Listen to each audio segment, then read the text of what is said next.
আসসালামু আলাইকুম প্রিয় দর্শক, আশা করি আপনারা সবাই ভালো আছেন আল্লাহর রহমতে। এইমাত্র পাওয়া আবহাওয়া দপ্তর থেকে আজকের খুবই গুরুত্বপূর্ণ খবর। আজও হতে পারে বিক্ষিপ্ত ঝড় বৃষ্টি। মঙ্গলবার থেকে বাড়বে তাপমাত্রা।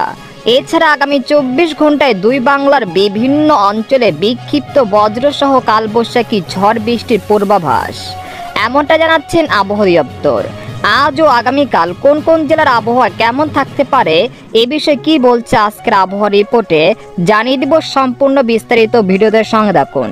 আর সবার আগে সবার প্রথম সঠিক আবহাওয়ার খবর জানতে আমাদের চ্যানেলটিকে সাবস্ক্রাইব করে রাখুন। এবার জেনে নিন এক নজরে। আবহাওয়ার পূর্বাভাসে বলা হয়েছে মঙ্গলবার পর্যন্ত সারা দেশে ঝড় বৃষ্টির প্রবণতা অব্যাহত থাকতে পারে। তবে মে মাসের 15 তারিখ থেকে তাপমাত্রা বেড়ে আর্দ্রতাজনিত অস্বস্তিকর ভ্যাপসা গরম বাড়তে পারে বলে জানিয়েছেন বাংলাদেশের আবহাওয়া দপ্তর। এছাড়া গত 24 ঘন্টায় দেশের সর্বোচ্চ বৃষ্টিপাত রেকর্ড করা হয়েছে ঢাকায় 87 মিলিমিটার। এ সময় দেশের বিভিন্ন স্থানে বিক্ষিপ্ত ছড়িয়ে ছিটে বৃষ্টিপাতও হয়েছিল। এদিকে আবহাওয়ার আরেক সতর্ক বার্তায় বলা হয়েছে এখন থেকে পরবর্তী 12 ঘন্টায় যেসব জেলাগুলোতে বৃষ্টিপাতের সম্ভাবনা রয়েছে ঢাকা, মাদারীপুর, ফরিদপুর, মুন্সিগঞ্জ, মানিকগঞ্জ, বরিশাল, ভোলা, পটুয়াখালী, বরগুনা, ঝালকাঠি, পিরোজপুর, চাঁদপুর, নোয়াখালী, ফেনী, সন্দ্বীপ, কুমিল্লা, শেরপুর, জামালপুর, রংপুর, দিনাজপুর, কুড়িগ্রাম, গাইবান্ধা, তেঁতুলিয়া, ঠাকুরগাঁও, খুলনা, যশোর, নড়াইল ও এর পার্শ্ববর্তী অঞ্চলে বিক্ষিপ্ত বজ্রসহ কালবৈশাখী ঝড় ও ভারী বৃষ্টিপাত হতে পারে।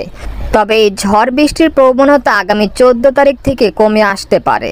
একই সঙ্গে রাত ও দিনের তাপমাত্রা বাড়তে পারে।